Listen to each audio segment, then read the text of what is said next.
प्रणाम। आप सभी के हमरा चैनल में स्वागत बा। आज आप सबके एगो बेटी विवाह गीत सुनावतनी।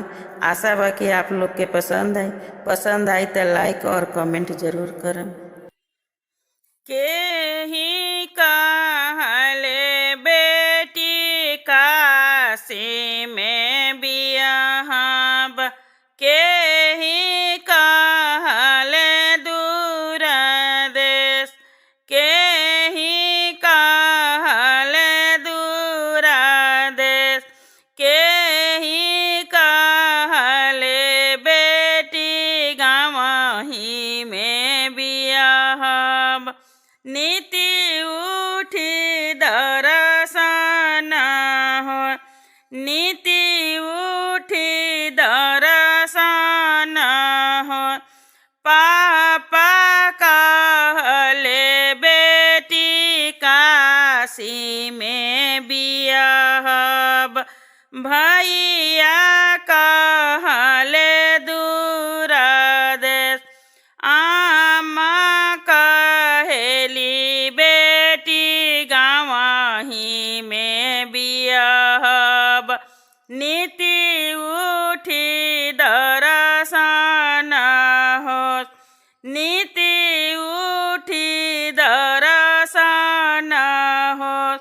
भाभी कहेली ननदी कलौजी में बियाहब, केहू ना आई केहू जाय।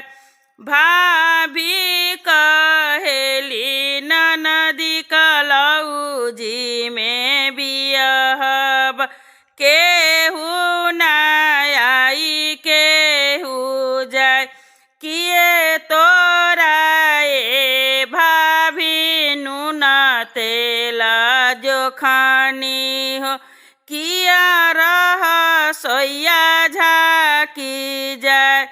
किया हमारा सोया झाकी जाय, काहे बोलेलू बिरही बोल।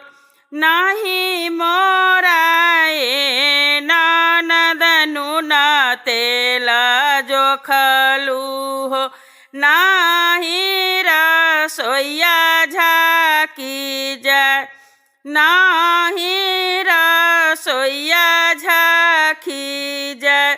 आमा के कोरा पैसी भाई गरिया वेलु, यही बोलिया बोलेली कुबोल।